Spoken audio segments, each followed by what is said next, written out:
Ina mana, ina reo, ina karangatanga maha, tēnā koutou katoa.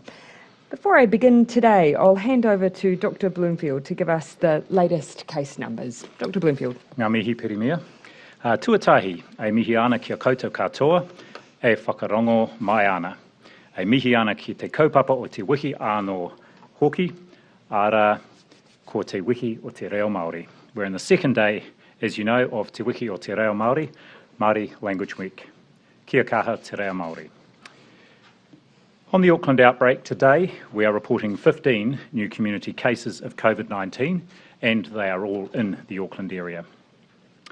That takes our total number of cases in this outbreak to 970, of whom 397 people have now recovered, which is good news. The fall in the number of cases today is encouraging, and even more encouraging is that there are no unlinked cases today. All of these new cases are household contacts from 5 known households, with the majority linked to just 3 households. We do know, of course, that Delta spreads more easily within households, so to some extent, these new cases were expected. While some of these houses have not yet been epi-linked to the wider outbreak, they have not popped up unexpectedly. Furthermore, you will recall that just one case from yesterday was, at the point in time we announced yesterday, not linked to the outbreak. That case has now been linked. The number of cases in the last 14 days that are not yet epidemiologically linked has now fallen to 10. There are 22 people currently in Auckland hospitals, and of those, 4 are in intensive care and all require ventilation. It does remain crucial we maintain high levels of testing in Auckland to detect any final cases of Covid-19 that there may be in the community. High rates of testing will help Auckland get out of lockdown as planned and stay out. Our priority is now on testing as many people as possible over coming days from the following suburbs in Tamaki Makaurau: Massey, Mangere, Whawona, Papatoetoe, Otara and Manurewa. If you live in these suburbs and you have symptoms, please do and go get a test. If you receive an invitation to be tested, even if you have no symptoms, I would encourage you strongly to take up that invitation too. It is part of our surveillance that we are doing in these suburbs. Of course, anyone across Auckland and indeed New Zealand with cold or flu symptoms, no matter how mild, please come forward for testing. The latest data on influenza-like illness from ESR shows very low rates in the community, so it is particularly important that anyone with symptoms does get tested. We also encourage families with children to get tested altogether, as we are seeing Covid-19 cases in children, including quite a number in this outbreak. So if you're going out for a Covid-19 test, bring your whānau with you. Surveillance testing of essential workers continues across Auckland because they are out and about during Alert Level 4. A wide range of essential workers from a range of industries have been asked to get tested, even without COVID symptoms.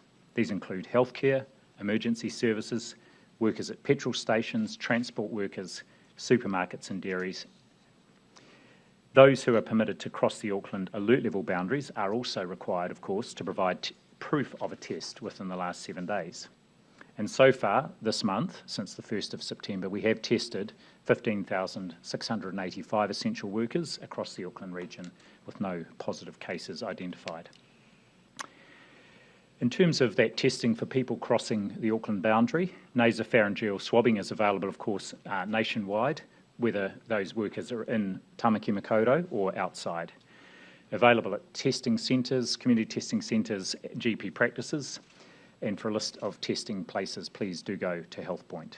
Testing, as ever, is free, and please let the tester know that you are doing it for the purposes of crossing the alert level boundary as a permitted worker. On contact tracing, we're now focusing our efforts on 1,242 contacts that are under active management. This is a change to the reporting total contacts for the whole outbreak. The number of contacts under active management is now down to a much smaller number, as I said, over the last 2 weeks, as the majority of our contacts have now either returned to negative tests or have had exposures more than 18 days ago, and we are not generating significant numbers of new contacts outside of households now. On the wastewater side, there was a positive wastewater result received from a sample taken last week in Pukekohe. Our public health team in Auckland advised that there have been 4 cases in the area who have previously been in quarantine who have now returned home. This could explain the result, but what I would like to say is anyone in the Pukekohe area who has symptoms, please do go and get tested. There is pop-up testing available there, and they have increased the people at that pop-up testing to make sure there is sufficient capacity today. There have been no other unexpected detections in wastewater samples taken in Auckland or around the country. Just a reminder too that our hospitals are safe. I've spoken with and had communication from Counties Manako's Chief Medical Officer, Dr. Pete Watson, reminding people in South Auckland, if you need emergency care, do not hesitate to go to the emergency department.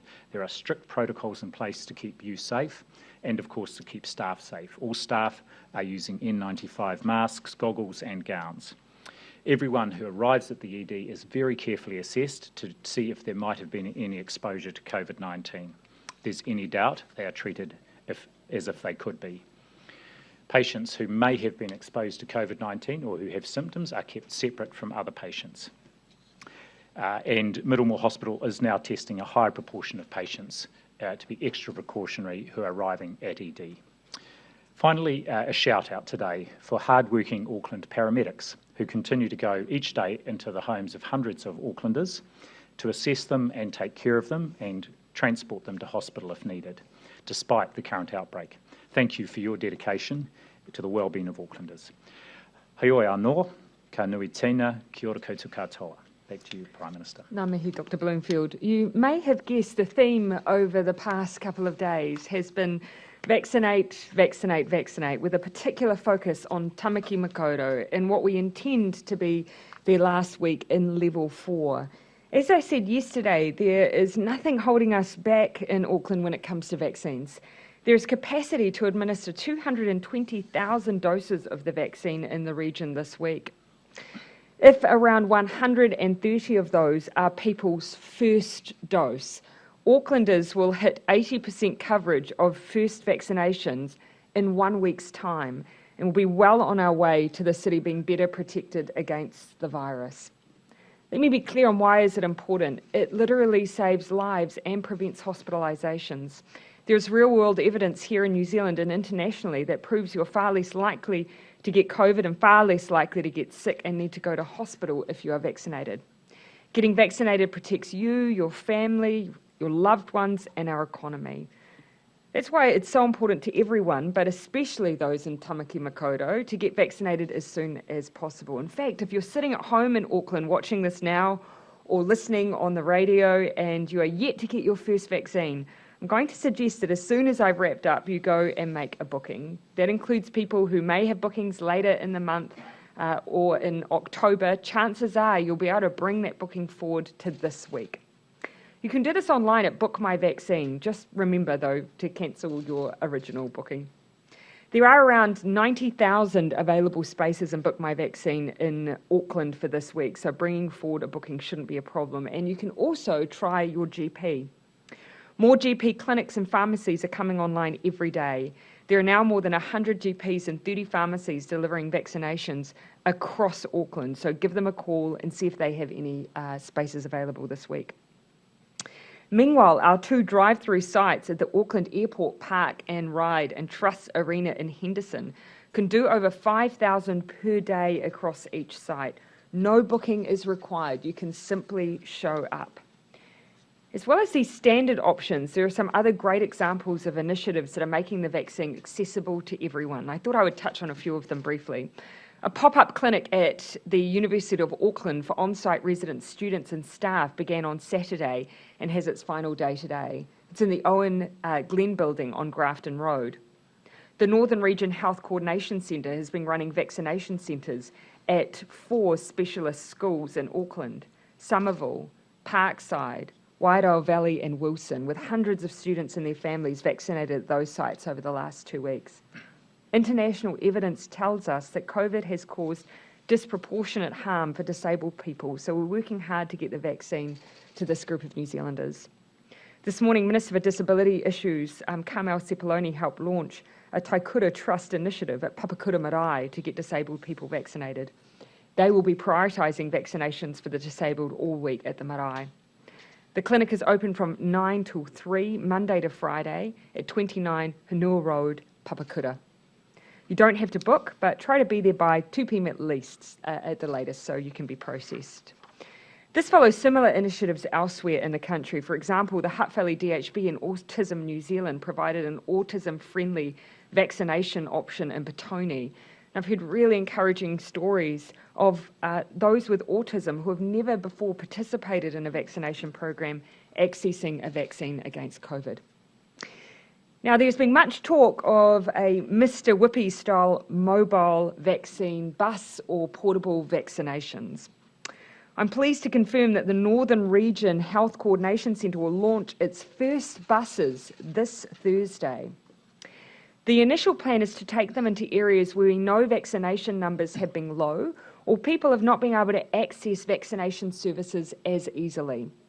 The aim is to increase the network from an expected 6 on Thursday to 12 over the coming weeks. A huge thanks to Auckland Airport and Bus Travel New Zealand, who have supplied buses for this work.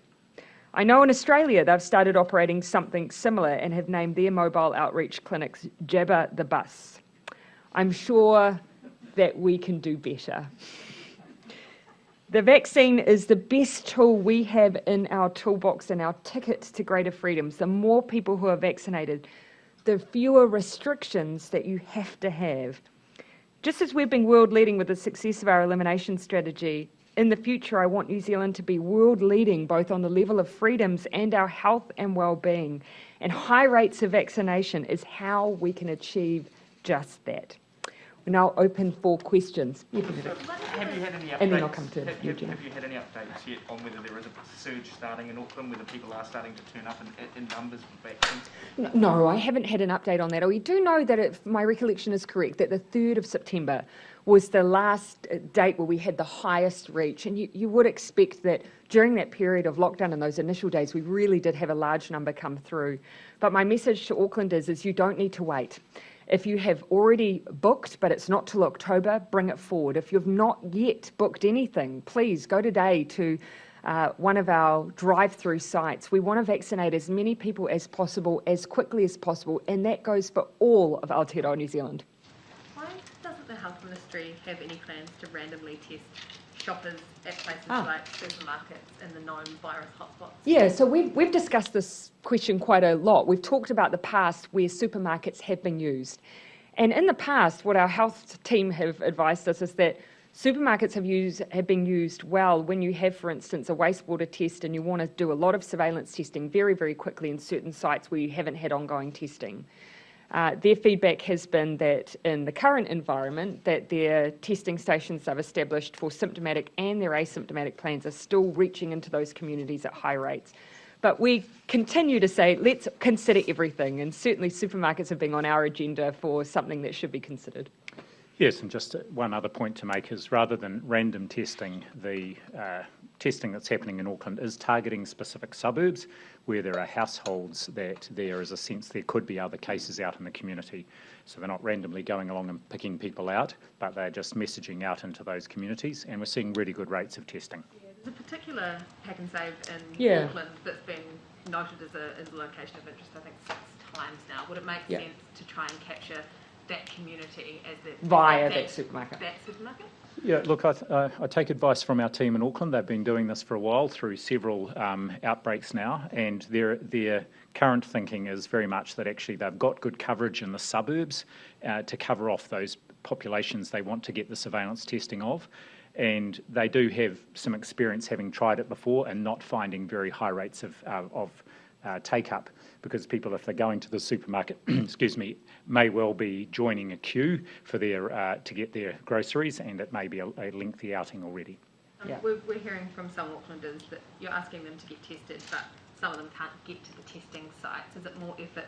Is more effort required to expand the mobile testing teams to get to those who don't have cars or can't afford to and we do use mobile testing. Yep. Yeah, look, there are still over 20 community testing centres set up, as well as, of course, general practices and urgent care clinics. And I know that they are using the mobile testing teams to get out, and particularly into those suburbs where they are looking to do the surveillance testing. Look, I'll ask the question about the team, because we've talked a lot about the use of supermarkets, because look, ultimately what we want to do is reach into certain communities and get good levels of testing of those with mild symptoms, but also have our teams reach in and determine who they want to do that asymptomatic testing of. And it's just a matter of where and how you find those people. We've raised the option of supermarkets. The team on the ground have had a particular view of how they see it as being best done, but we'll ask the question about the pack and save, because it's a good question to ask. Can I ask you about cabinet paper in August last year, which I'll quote you: vaccines for early delivery will be more expensive. Example, 75 to 150 per dose compared to later delivery, perhaps less than $15 per dose. Modelling suggests the size of the funding required is highly sensitive to the number of early access vaccines that we choose to purchase. The government then didn't announce our advance purchase agreements till October. Did Cabinet decide not to try? Absolutely not. I do not need to go back and look at any Cabinet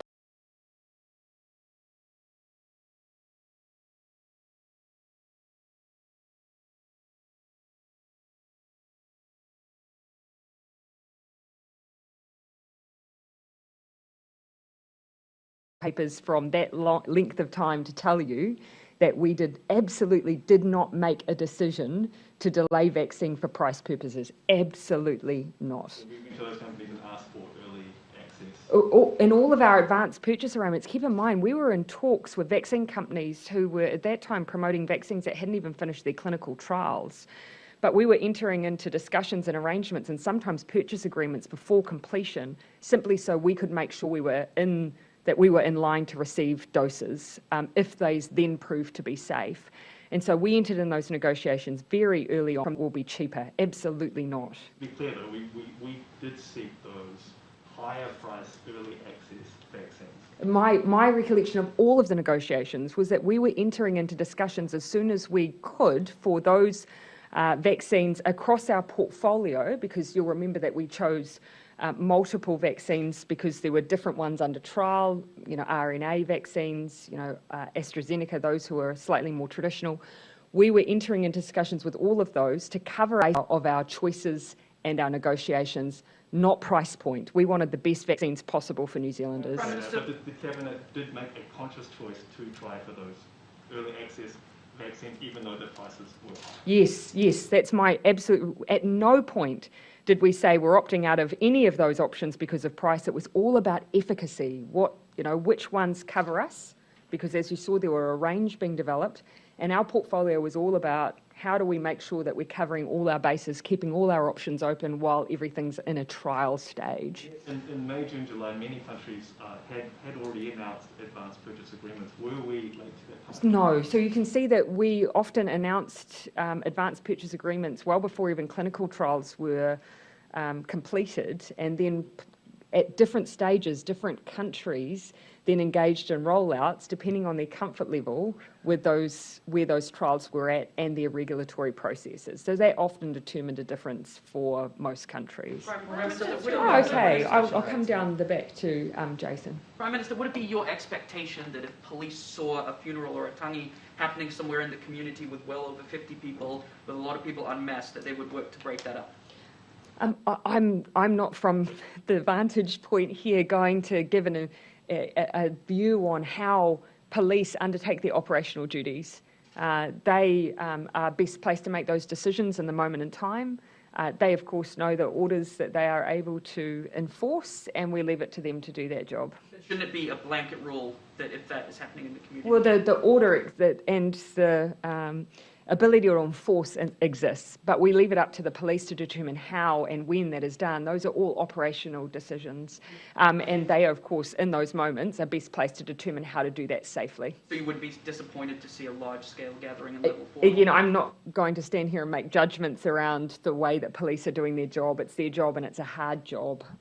But look, from time to time, we have seen from time to time breaches that is not representative of what the vast majority of New Zealanders are doing, and the police, do a good job on our behalf of dealing with those scenarios when they arise. Prime Minister, the vaccination rate. Yeah, in the front. Have you given the police any advice, and if so, what was that advice around the couple that travelled to Wanaka previously? They've said in situations where people have breached health order that they've taken advice and are leave from health officials.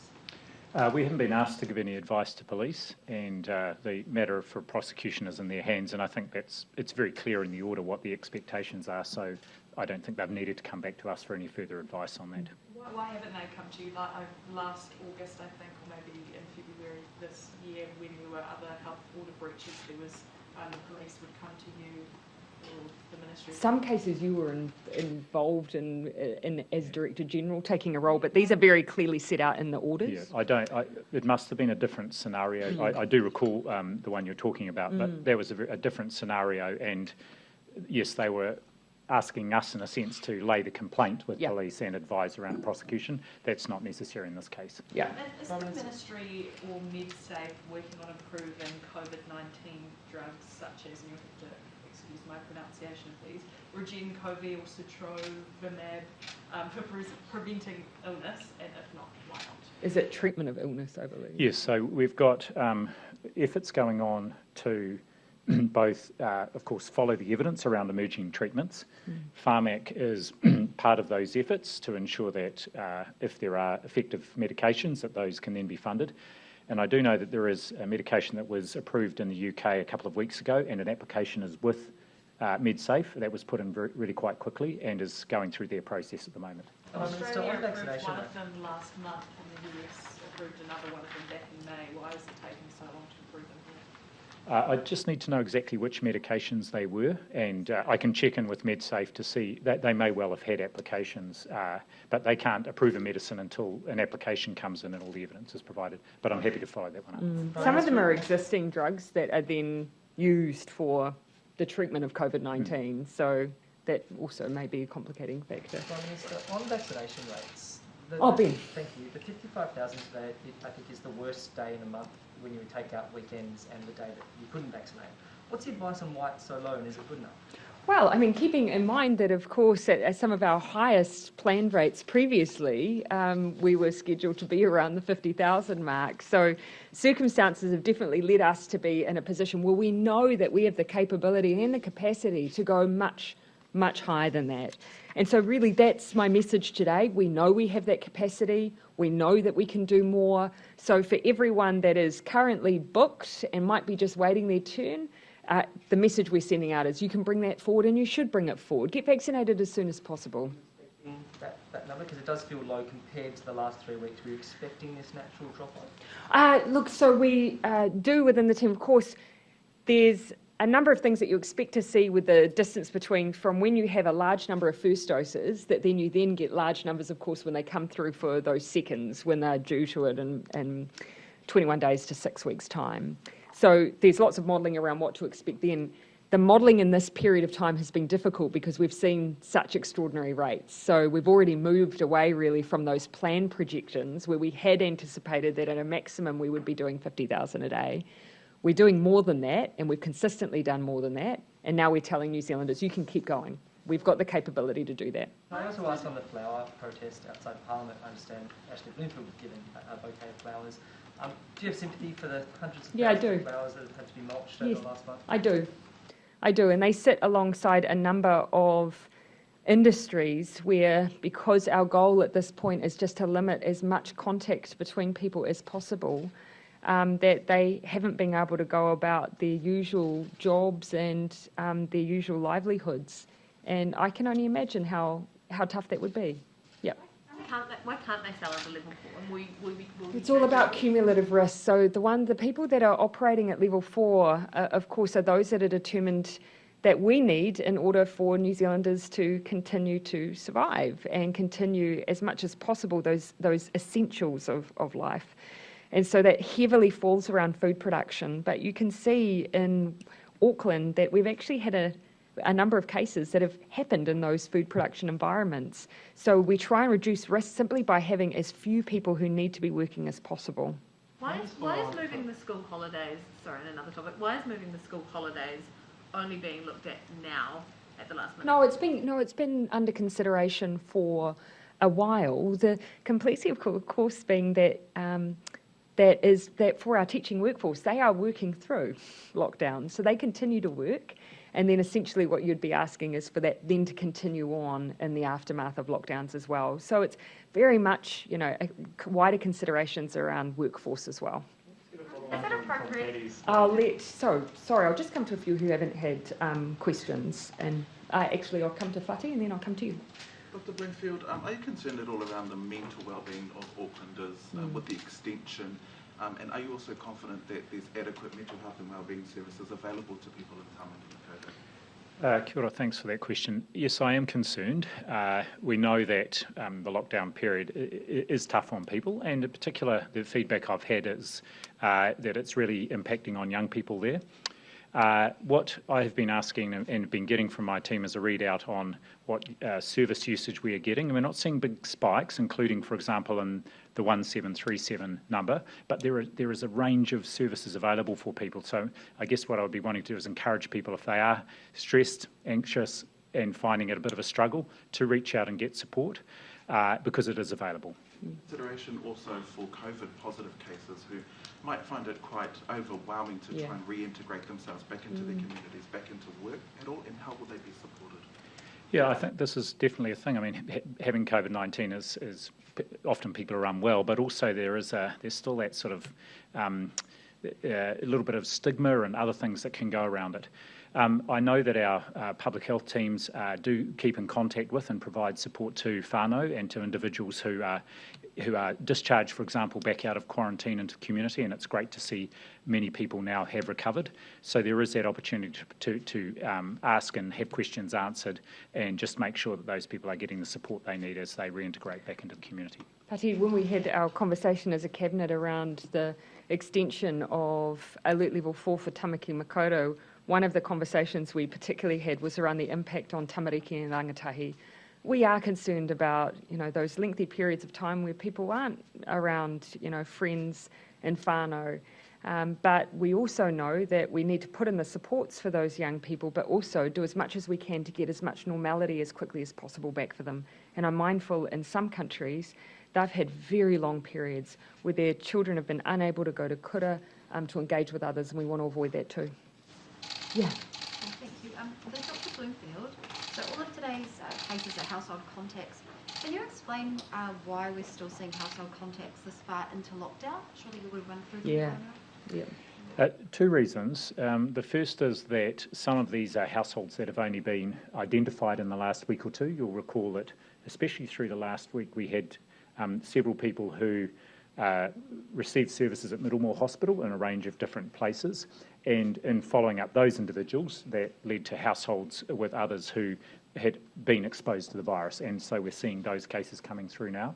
And the second is, of course, that the incubation period can be quite lengthy for some people. And so, again, we've seen at least or around 16% of people testing positive at their day 12 test, even though the index case may have been found, nearly 2 weeks prior to that. Mm.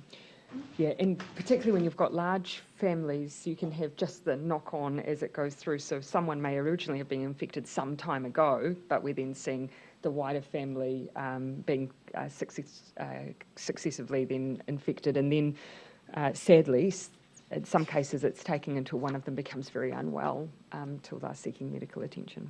Would it be appropriate? Yeah, do you mind if I come to Charlie and then I'll come back to you? Sean Handy has said that population immunity would have been possible with previous variants and the vaccines we have, but now that's probably not going to be the case with Delta. How does this affect, New Zealand's COVID response in the short and long term? Yeah. So I think what Sean's reflecting is something that we've talked a little bit about over the course of the last few weeks. In fact, right back to when we launched the Reconnecting New Zealand strategy, which was factoring in the fact that Delta was changing things up. And what I think, Sean Hendy is referring to is the fact that we are seeing different rates of transmission in vaccinated people with the Delta virus than necessarily what you might have seen with other variants. However, that does not necessarily mean that it is any less successful in keeping people safe, because we are still seeing very, very high levels of effectiveness when it comes to hospitalisations and deaths. But because of that transmission and those breakthrough infections, it does change the dynamic, and that's why I think you're seeing countries around the world changing up their strategies. Whether you're looking at Singapore or any of the EU countries, you do see them altering their strategies and their use of restrictions as a result. Likewise, we're reflecting on ours. Elimination continues to be the best option for New Zealand at this point in time while we vaccinate New Zealanders. The next stage, of course, is continuing to vaccinate and get the highest rates possible. Then we're able to determine from there what we couple together around vaccination to continue to keep the highest levels of safety and freedoms as possible. But you'll see every country still using restrictions. We just don't want to use the highest alert levels as part of them. Just and then I can do clarification on the Mr. Whippy style bus. Was that in the Northland region, not north of Auckland? And did you have any ideas for a name yourself?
With a background in human behaviour and psychology, look at the different incentives that have been used in other countries. You know, major factor for me will be, does it work in bringing out more people to be vaccinated? And secondly, just making sure it's fair. You don't want a situation where you suddenly bring in an incentive that those who have shown up early miss out on. But I continue to be really open-minded. So if anyone brings to us an idea that we think will make a difference, we'd be happy to take those on, because it's good for all of us if we have as many people as possible being vaccinated. Your thoughts, Dr. Bloomfield? I couldn't agree more. And to go back to the earlier question about the modelling and around Delta, it says what it emphasises is the importance of vaccinating. It doesn't mean that vaccination is not helpful. It means that we need to get an even higher rate. Yeah. It's very, very important we do so. And just to sort of, from this outbreak, the latest data I had a look at just before I came down, around 78% of those who are eligible, that is 12 and over, of our cases were unvaccinated, and just 4% were fully vaccinated. So it's living proof of the protection that vaccination does give when Delta is in the community. And none of those fully vaccinated people are hospitalised, for instance. I just wanted to... yeah. Oh, sorry, Derek. Sorry. Follow on from Katie's question about the treatment of COVID illness. If there's anything that is on your radar that has been working in one of the US things, so one of the treatments that was approved in the US is by Regeneron Pharmaceuticals, which make free monoclonal antibodies. Is that something that's on your radar? I do know there is a number of medications that are being looked at the moment, and if you don't mind, maybe I can make that, give that a bit of an emphasis for my comments tomorrow, and come well prepared to talk to that specifically. Yeah. So one general comment. Some of the, not to get into too much detail, but some of the treatments that I've seen some reporting on has to be applied very early on into someone's infection. And equally, very early stages, I think, in where they've been used in some countries, sometimes where they've had much larger outbreaks, and enormously expensive, and still waiting for someone who has COVID and then is being treated. The best thing we can still do is vaccinate. That prevents us being in a situation where we're treating people after the fact. But, of course, we continue to look at all these options for treatment as well. One thing I can say categorically about treatment here now, ivermectin is not a proven safe treatment for COVID-19. I receive dozens of emails a day Do you? promoting it. But I can say that there are existing medications that have been shown to be helpful for people, particularly with more severe illness. Ivermectin is not one, and I'd certainly encourage people strongly not to take ivermectin either as a preventive or for treatment of any symptoms that could be COVID-related. Yeah. Can I just ask Good point. We'll let you finish, Derek. You gave some pretty big reassurances about a Kiwi summer yesterday. How do you propose that will I think I gave you my aspiration. How do you propose that would work with the planned phased reopening of the border when it's pretty much considered it would be inevitable that we would have cases in the Well, actually, no, I think I would challenge that. You will have seen that when we released our plans around reopening, which still stand, they were still all about preventing cases at the border. And so that's still a key part of that work because it was a key part of the advice from Professor David Skegg. And so the comments that I was making around a Kiwi summer is really what we want to do is try and think of the kinds of measures that you might want to have in place. I mean, regardless of what might happen over the course of a summer, what can we do to try and ensure that some of those events can continue on regardless? Are there options for us that mean we can give that level of certainty? It might take an ask on behalf of all of us around the way we behave or what we do, but let's see if there are those measures that we can apply. So that's the active question I'm asking.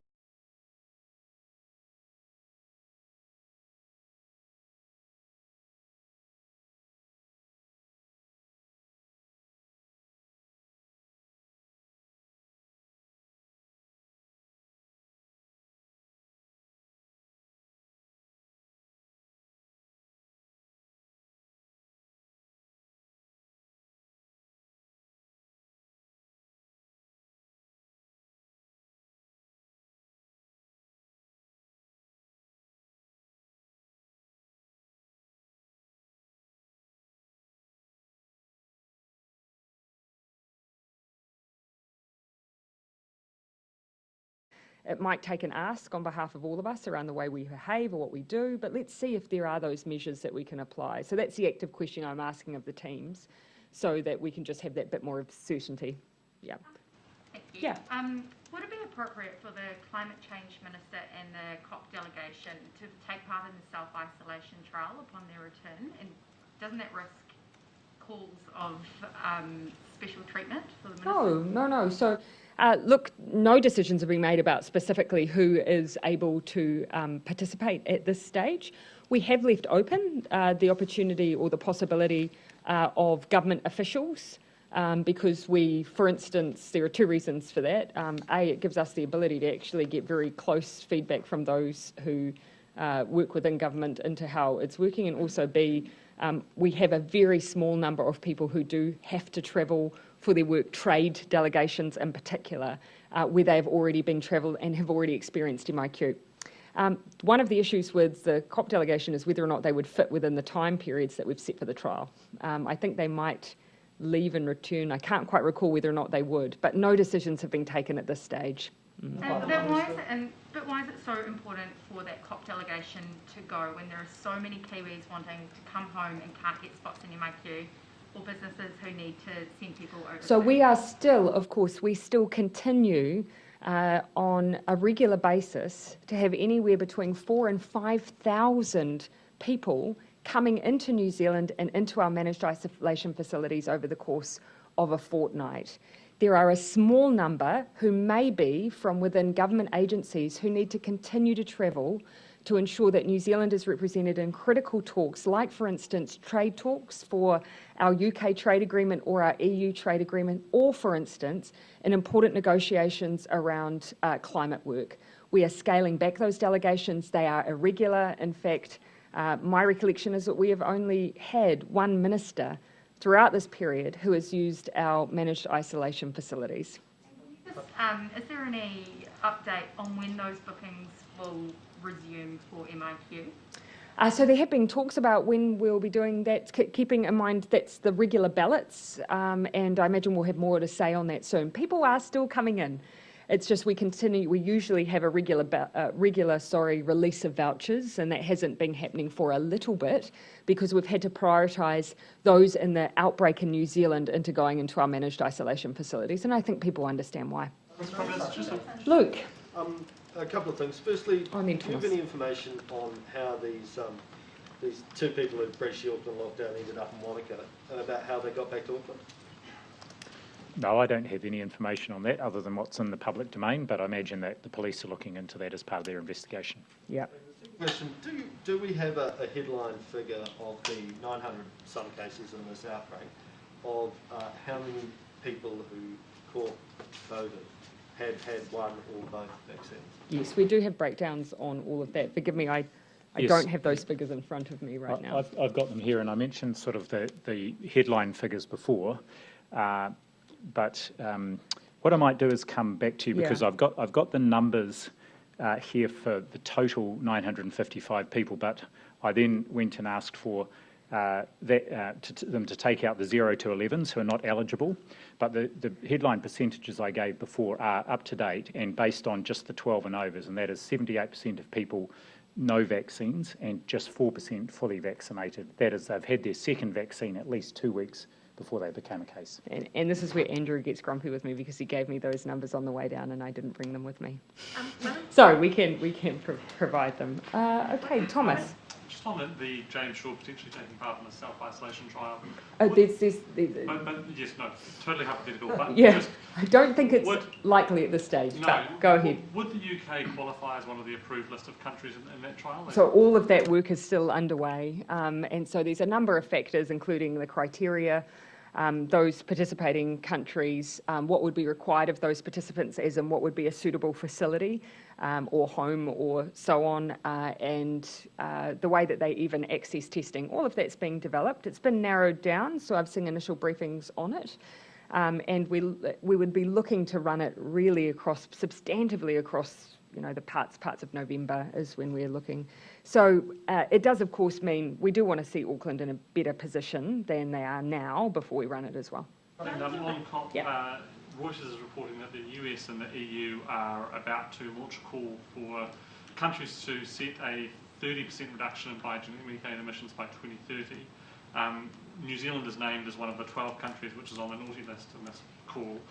Have you had any overtures from ambassadors on that target, and what is your likely response to So 2 points that I would make. The first is that our targets are based on the IPCC reports on methane reduction. So that's where we based our target ranges.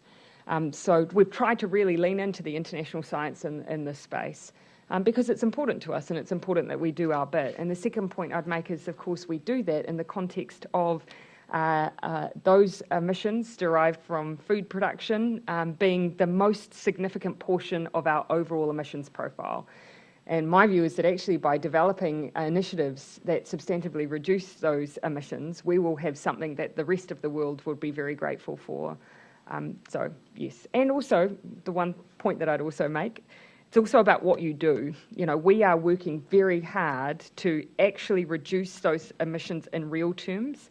We are the only country in the world that I know of that has made a commitment to how we will price emissions that are produced through our food production, and you're just not seeing that in other countries. Wellington businesses are crying out for the public service to return to the CBD. What's your message to public servants should they return to the office? Yes, we are encouraging people to come back into the city. We've got all of the measures required to keep people safe while they're out and about. So they should feel free to come back into the city, frequent their favourite local cafe, pop into their local retailer, and definitely support local. The Maori Party has launched a petition today to officially change the name of the country to Aotearoa and to restore all of our place names to their original Māori names. Would you support that? Look, we've got no plans to go through an official process to change the name of New Zealand, but I would say at the same time that actually I'm encouraged by the fact that people are using place names interchangeably, and I think that will only continue to grow. Would it be appropriate to put it as an official name alongside New Zealand? Well, of course, Te Reo Māori is an official language, and so therefore we use those names interchangeably, and I think we should continue to do so. Yeah, I might wrap up here in the front. Four of the silver firms in Auckland have applied for exemptions to fly to Christchurch to play England next week. What's the chances that they'll be granted those exemptions? That's not something that I have anything to do with, and I would not want to speculate. There might be the Minister for Sport and Recreation is sitting at the back of the room, and you may wish to grab him on the way out. Look, that's a warning for him to leave quickly. Before we leave, I see we have some front runners, double jab ute, and the jab and wagon. So everyone, keep pulling forward your ideas, and I may report on them tomorrow. Thanks, everyone.